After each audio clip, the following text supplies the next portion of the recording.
Friends, I am शीतल और आज हम पढ़ रहे हैं हिंदी। ये हिंदी रिट प्री और मेंस दोनों के लिए इक्वल रूप से काम में आने वाले नोट्स हैं और इसको हम बहुत ही अच्छे तरीके से पढ़ने वाले हैं।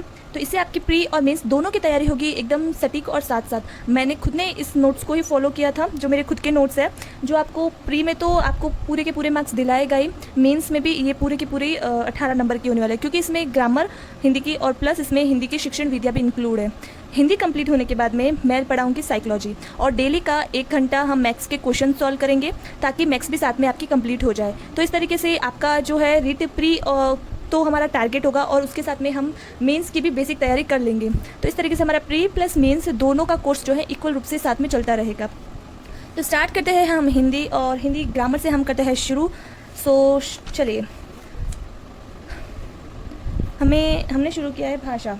बेसिक चीज़ें भाषा के बारे में हमें पता होना चाहिए, कभी भी कुछ भी पूछ ले तो हम स्टार्ट करते हैं। भाषा शब्द भाष धातु से बना होता है, जिसका अर्थ कहना, व्यक्त करना होता है। भाषा वह साधन है जिससे मानव विचारों का आदान प्रदान करता है। एक बेसिक सी डेफिनेशन है भाषा की। हम बोल सकते हैं कि भाषा वह साधन है जो मानव के विचारों का आदान प्रदान करता है। भाषा के रूप कई बार पूछ लिए जाते हैं। रिट प्री में मोस्टली ऐसा होता है कि आपको किसके कितने रूप है, कौन सी किसकी इकाई है, वैसे वैसे बहुत ज़्यादा पूछे जाते हैं और एग्जाम्पल्स भी बहुत पूछे जाते हैं। तो इसमें बेसिक से एग्जाम्पल्स भी है जो आपको साथ में तैयारी भी करवाएंगे, और ऐसे ही एग्जाम्पल लिए हुए हैं जो किसी न किसी एग्जाम में आए हुए हैं। तो फिर अगर क्वेश्चन रिपीट होगा तो आपके वो तो अच्छे तरीके से रटे हुए होंगे। आई होप कि आप इसके नोट्स भी साथ में बना ही रहे होंगे। तो भाषा के रूप अगर हमें पूछे तो भाषा के 2 रूप होते हैं, लिखित और मौखिक रूप होते हैं। लिखित और मौखिक 2 रूप होते हैं भाषा के। भाषा की सबसे छोटी इकाई क्या होती है? तो भाषा की सबसे छोटी इकाई ध्वनि होती है। और भाषा की सबसे छोटी लिखित इकाई क्या होती है? लिखित इकाई हमारा वर्ण होता है। भाषा की सबसे छोटी सार्थक इकाई, तो भाषा की सबसे छोटी सार्थक इकाई जो है वो शब्द होती है। भाषा की पूर्ण इकाई या दीर्घ इकाई अगर पूछे तो वाक्य होते हैं। हमें इन शब्दों पे गौर करना होता है कि लिखित इकाई, सार्थक इकाई, पूर्ण इकाई। तो इस तरीके से हमें इनके आंसर देने होते हैं, क्योंकि ऑप्शन में सारे वर्ड्स होते हैं और हम हो जाते हैं कंफ्यूज। तो हमें एक एक वर्ड्स को बहुत ही अच्छी तरीके से याद करना होता है। तो सबसे पहले होती क्या है? सबसे पहले भाषा को रूप देने के लिए सबसे पहले होती है ध्वनि। उसके बाद में ध्वनि से बनता है वर्ण, वर्ण से बनता है शब्द, और शब्द से बनता है वाक्य, और वाक्य से बनता है अनुच्छेद, अनुच्छेद से बनता है लेख, और लेख से बनता है निबंध।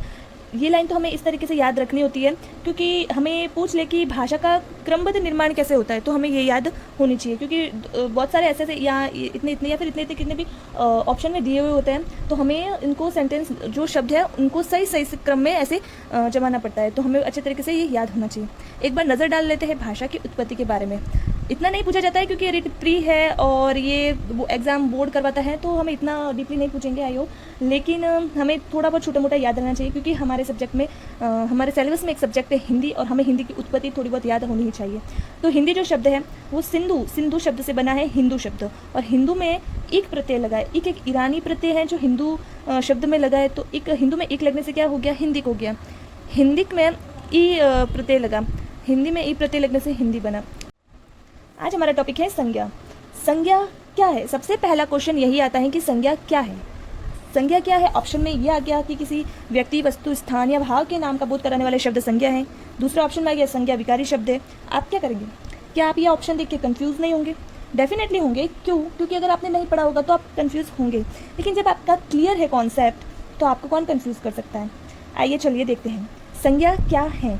तो इसका आंसर है संज्ञा विकारी शब्द है, क्योंकि हमें ये नहीं पूछा गया है कि संज्ञा किसे कहते हैं, हमें कहा है संज्ञा क्या है।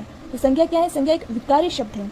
एक होता है विकारी शब्द और एक होता है अविकारी शब्द। तो संज्ञा विकारी शब्द की श्रेणी में आती है, क्योंकि संज्ञा शब्द जो भी होते हैं उसमें लिंग, काल, वचन, पुरुष, विभक्ति और वाच्य के आधार पर बदलाव होता है। इसके आधार पर भी अपना रूप बदलते हैं, तो इन्हें विकारी शब्द कहते हैं। तो संज्ञा, सर्वनाम, विशेषण और क्रिया ये विकारी शब्द है। पूछ ले सर्वनाम क्या है? विकारी शब्द है। विशेषण विकारी शब्द है। क्रिया विकारी शब्द होते हैं। तो संज्ञा क्या है? विकारी शब्द है।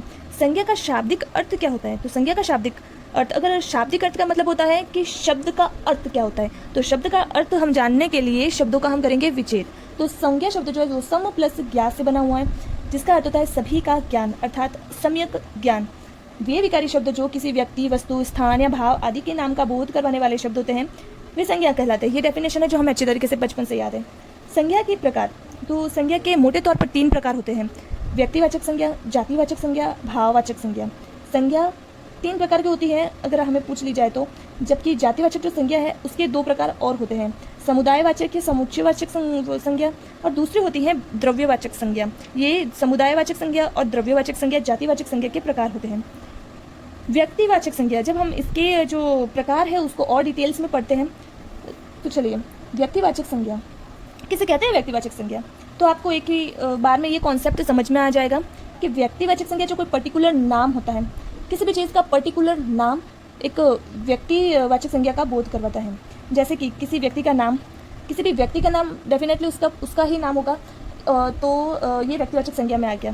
किसी स्थान, महल, दुर्ग, पर्वत, चोटी का नाम व्यक्तिवाचक संज्ञा होता है। मतलब कि किसी चीज़ का मैंने कहा पर्टिकुलर नाम होता है, वो व्यक्तिवाचक संज्ञा में आता है। जैसे जोधपुर एक शहर का नाम है। जोधपुर किसी समुदाय का बोध नहीं करता, तो जोधपुर एक शहर का नाम है जो एक ही शहर है। ताजमहल व्यक्तिवाचक संज्ञा, लाल किला, हिमालय, गुरु शिखर, ये व्यक्तिवाचक संज्ञा में आते हैं। किसी नदी, बांध, सड़क, झील, इमारत आदि का नाम व्यक्तिवाचक संज्ञा है। जैसे गंगा नदी, गंगा एक नदी का नाम है। हमने पहले बोल दिया नाम आता है किसी चीज़ का, तो व्यक्तिवाचक संज्ञा में आता है। पोंग बांध एक बांध का नाम है। नक्की झील, नेहरू मार्ग एक सड़क का नाम है, तो ये वो व्यक्तिवाचक संज्ञा में आता है। रवि पंखा व्यक्तिवाचक संज्ञा है। त्योहार, वार, माह आदि का नाम जो होता है वो व्यक्तिवाचक संज्ञा में आता है। जैसे कि होली त्योहार का नाम है। वार में आ गया सोमवार, मंगलवार, बुधवार जो भी है। और माह में आ गया, माह में हिंदी माह और अंग्रेजी माह दोनों। जैसे हम बोलते जनवरी माह, चैत्र माह, तो माह जो है वो व्यक्तिवाचक संज्ञा में। हमें ये नहीं बोलना है कि हर साल में माह तो आता ही है, जनवरी तो आता ही है, नहीं, ये व्यक्तिवाचक संज्ञा में